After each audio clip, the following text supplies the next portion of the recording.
I had a moment, I think a year and a half ago, where I just had a ball fest. I just cried. I You cried one did? night. Oh yeah, How I cried. come? I cried to Doug. Avery and I had gotten into, she was 16 at the time. We got into a big argument.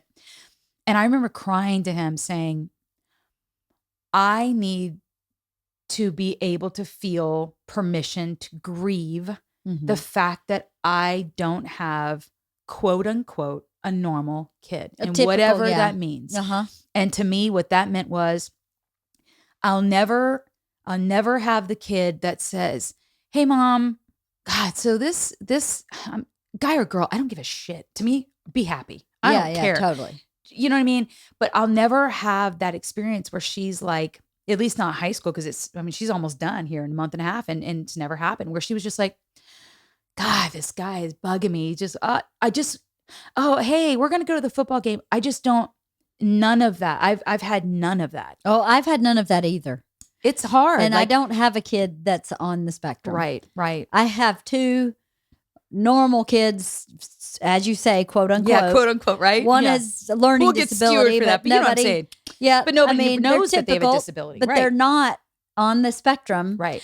And I have zero information about anybody's attraction, love life. Zero. They don't talk about it. No. And it's almost because it isn't really there. I think so. Yeah. And I think, to be honest with you too, one of my kids it doesn't usually come up and go, can I have a hug? Yeah. So, I wonder if that's a piece too that you'll never have, quote, have that. I don't. But I don't really have that. And I cried either. about that too. You have every right to mourn that. Oh, and you know what it is it's and there's no one for me to talk to about it to that degree, right? Yeah. I can talk to you about it because you know me, you know my heart. Of course. You know the impetus behind something. Like you don't judge. I do not. Who am I going to talk? You imagine me saying this to a group of people that don't really know me that well. I'll be like, God, sometimes I just wish I had a and normal that's kid. a shame because I have to tell you something. I think my opinion is that's part of what's wrong with our world today is that there's no space to have the negative feelings. Right. There's no space for you to go, I have a newborn baby. She's beautiful. And this fucking sucks ass. Correct. So big, Yeah. I can't even wrap my head around it. Help me. Right. Somebody give me a rope. Yep. You can't say that. No, the only place you find it now is because they didn't have it when you and I had kids, is Instagram. And it's like the person that's like, I just need to vent. And they go on the camera and they're like, and I'm thinking, but you're not really talking to anyone. No, you're not. And you don't get any feedback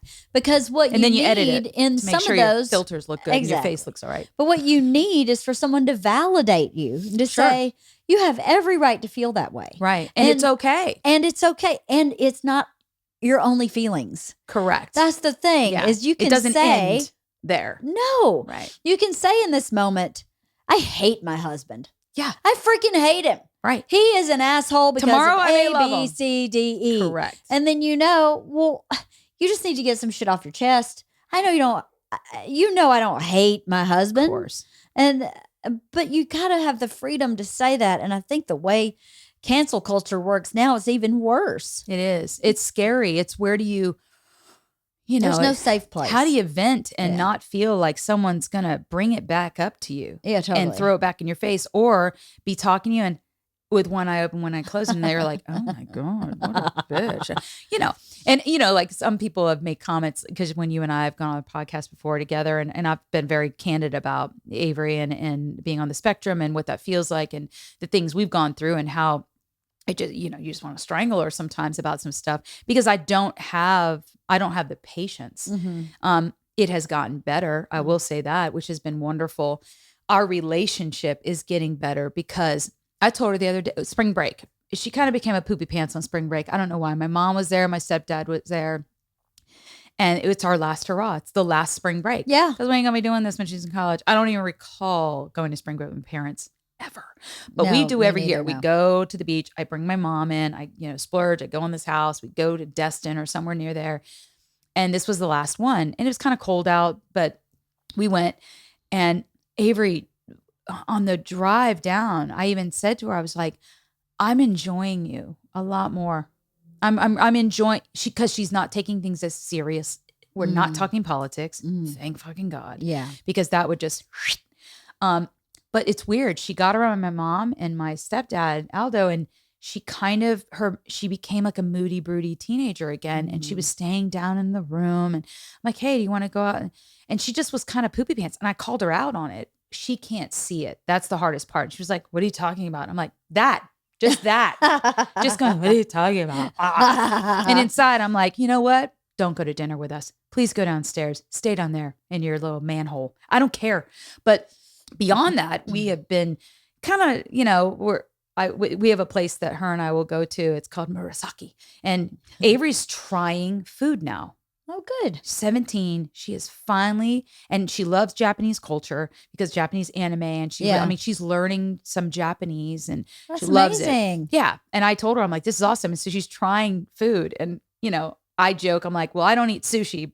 I can go to a sushi restaurant, but I'll eat tempura.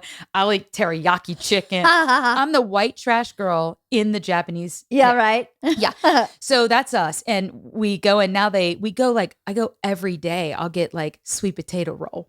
Yeah, right. Living crazy. You just on a wild side. Ooh, you're eating the scary stuff. I never even heard of a sweet potato roll. Oh, it's so good. Add a little cream cheese. I mean, just go add, candy corn? What are we going to throw in this thing? Start shoving like pieces of like cotton candy, a little candy corn. This is sweet potato roll. This is called white trash. But we go and she likes that, or we'll get a shrimp tempura roll. And it's just, we finally are she is maturing to a degree. We still go toe to toe when it comes to shit. Like she'll do her dish in the sink. She doesn't do anyone else's. And I just, I keep giving her, I'll keep saying, I preface it with, this is a life lesson. Get ready to be bored. Yeah, right. But I'm going to tell you, if I'm your roommate and you do your dish, I'm going to think you're a selfish little fuck. Yeah. I'm going to think that, God. Or if you come back with your groceries and you didn't bother to check with me, there's a level of companionship. Yeah. And she's an only child. And that's the thing about not having a second child, to bring that back. She never learned to share. She never learned what it's like to have to split your chores. Yeah. It barely does a chore anyways. I mean, it's bad when your daughter says, when she's like 13, why do I need to do that? Sarah, our housekeeper, is going to do it. Oh, I have failed you miserably.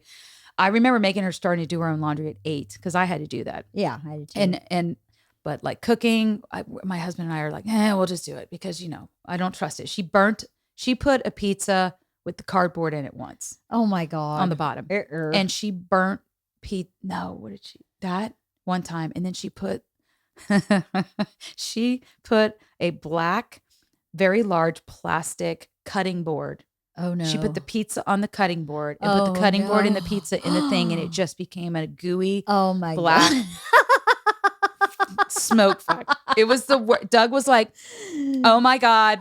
And he's like, she's mentally incapable of living. She's going home. What are we going to do with her? She'll figure it out. Well, after that and burning it down, we were like, okay, all right, this is plastic. And that's when I remember saying to her, Leanne, I said, you don't put silverware in the microwave, right? Because it will explode. And she was like, what? And I went, oh my God. It's an unspoken. What? It's an unspoken. But it's not. Does it say it on there? Not microwave. Is she going to read that? Does she even know what that symbol looks like? No. That's so funny. So, yeah.